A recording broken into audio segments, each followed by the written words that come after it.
My brother, how you doing? Peace and blessings, Queen. How are you? Peace, I'm doing good. I gotta say, I love this show. I tried to get my ex-girlfriend to listen in, but I guess no bueno for that. Um, I'm, I love, need, want, and support black women, just the black family all together. I always said to myself that, once I really start uh, making my moves and really doing something for doing my part to secure the race, I always felt like I'd be the one, to talk to black women and do what I can to give them that support. Let them know how black men feel, how we think, and what we're looking for, and all that good stuff. But honestly speaking, I've gotten kind of fed up because every relationship, I'd either have black women say, I love how you are, I love how independent and how strong-minded you are, and how much you don't like these crack deals, but it never seems to work out. And the one woman who I thought was going to take it all the way with me, it didn't work out. I mean, at the end of the day, we all suffer from postpartum slavery. So we're all dysfunctional to some degree, a lot more than others.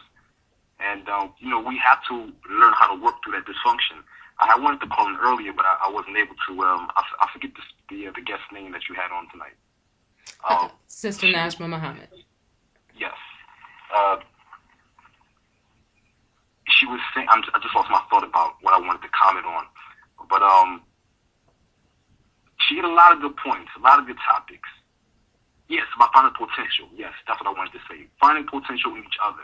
And knowing that, okay, neither one of us are great, neither one of us are perfect. Yes, there are some things that we need to work on. But once you find that possibility of growth and potential, that's what you need to stick with and work with. I was talking to this brother a few months ago, and I have to give him respect just for how candid he was with me.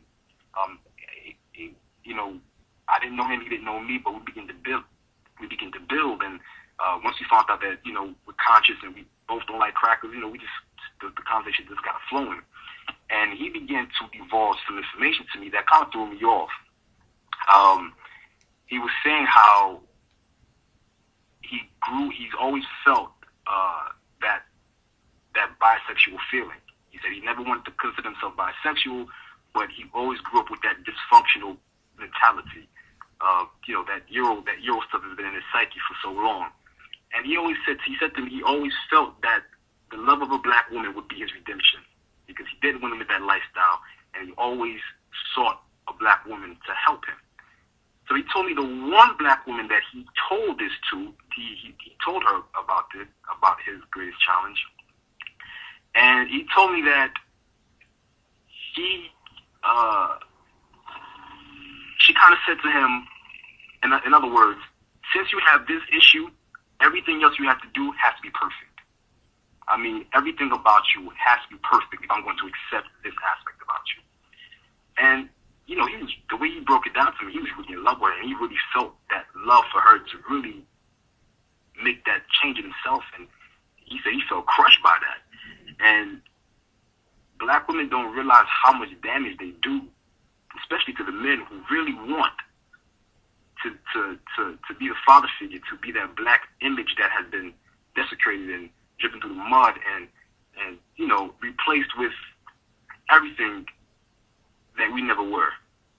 I'm glad this came up. This show came about because it needs to be spoken about. Too many times, black men we're the ones thrown to the sharks and to the wolves and so forth. And it's always we'll try to do better. We'll try to do better, but the black woman never really gets to talk about what she's done wrong. Yes, sir. Wow. It's a crazy story. Goodness gracious. But it's It deep. was. I'm sorry. Go ahead. Oh, no, I was just going to say it's deep sometimes. We don't know, the influence that we have on somebody. And depending on, who he would have got with, he could have got with somebody to just turn him all the way out. And then he'd be one of these people that, are a definite problem in the community. And it could have been triggered by some female. It probably was in the beginning triggered by some female. But, later on in life, we don't make it any better. But Well, that's pretty much all I wanted to say. having me on, and I'm just going to continue listening. You're welcome. Thank you so much. I appreciate you for calling in. Definitely. All right. 0174, you're live. 0174. Good evening, Queens. How are you? Good evening. Good. How are you? I'm doing fine. This is Sister Nima. Peace, Sister Nima. Peace. I have a list of things that I can probably say about this topic. But first, I want to thank you for having this dialogue. I think that we need to do this more because we have a lot of brothers who are struggling in these relationships. And as women, we have to learn to just kind of step back and be a little more supportive and not be so eager to be the aggressor all the time. And I found that a lot with a lot of my girlfriends who are married or have boyfriends that they live with. And it's like they're wearing the pants. It's like, okay, you need to step back because then when this brother steps out, you're going to be hurt. So with that said, I just think that it's definitely a need for unity. It's a need for support for our brothers. And this big child support thing is another thing that really touches me.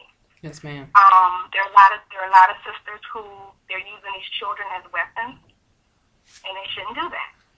It's a lot of guys who they may be in a position right now where financially they can't really give what they probably should, but I don't think that should be a reason for the woman to say, hey, you can't be in this child's life because you can't meet certain child support payments. I think that's insane.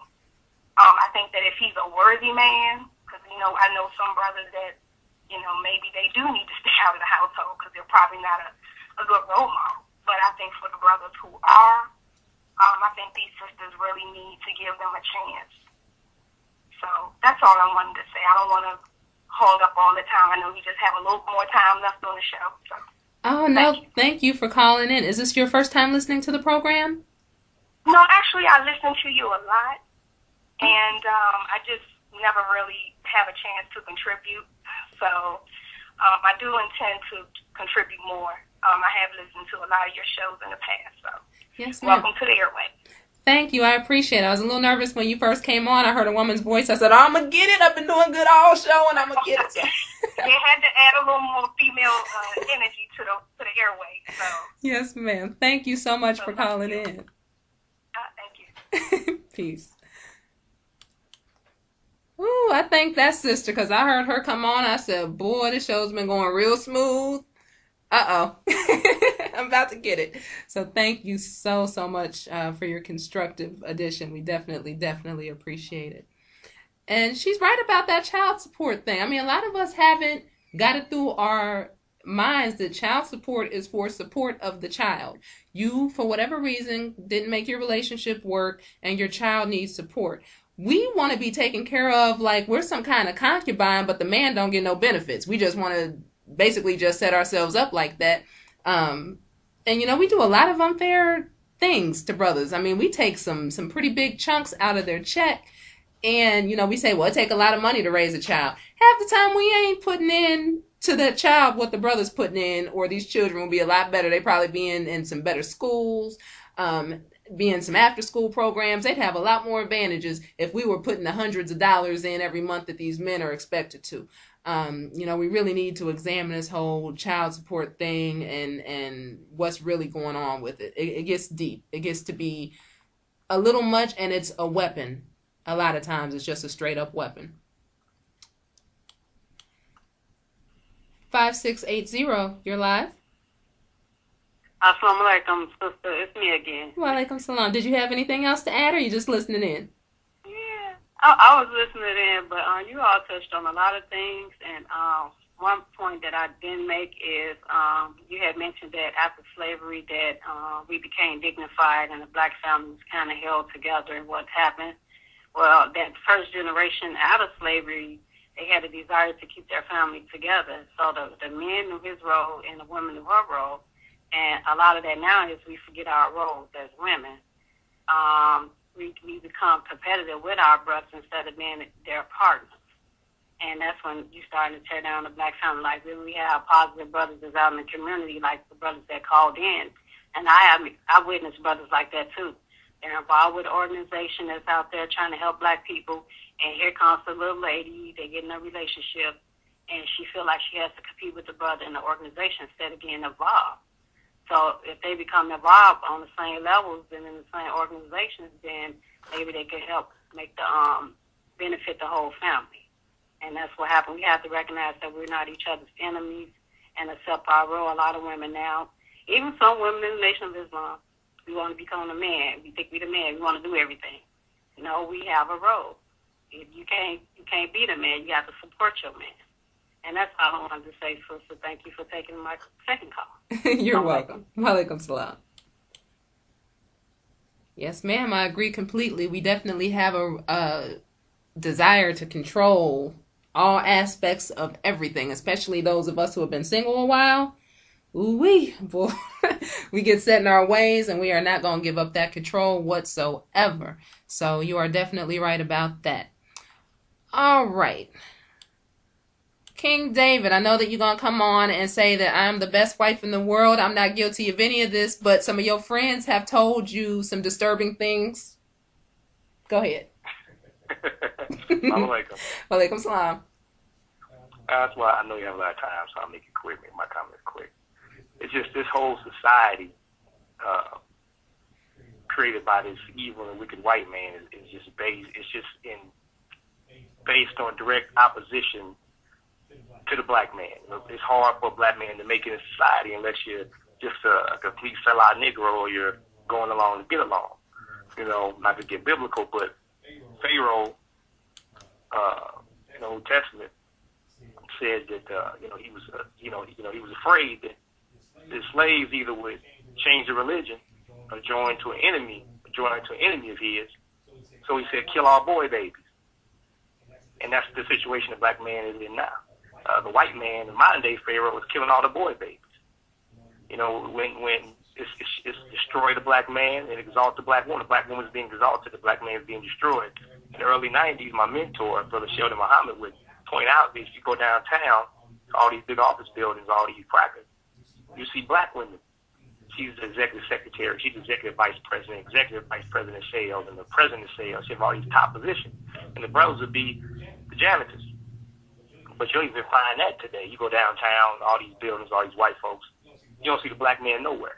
You do see a black man in there, he's a faggot. So he's no threat. But even the strong brothers who were the they're gone. So the black man is, he's an endangered species today, and he's being destroyed. And they do it through family. And it's good to see sisters, they realize that, the way that this cracker is destroying the black man, and he's doing it through family. It's just good to see, the sisters realize that, it's something, that, it's hard being a black man in America. It's an uphill battle, fighting this cracker. It's an uphill battle, being a father, my children, live in St. Louis, you well know that, and I pay child support. And I get the child support stories from my daughters, that the money doesn't go where it's supposed to go. And I don't get it too deep into it, but the money doesn't go where it's supposed to go. And it's just hard for a black man, I'm not going to get too deep into it. I know you have enough time for all that. But that's pretty much all I want to say, Queen. It's just rough being a black man in America. And we need our sisters to be behind us, in front of us, on the side of us. We need the support of our sisters and to realize the battle the black man is in every day from this wicked cracker. Yes, sir. Thank you for calling in. Thank you for taking my call, Queen. Assalamu alaikum. Walaikum salam.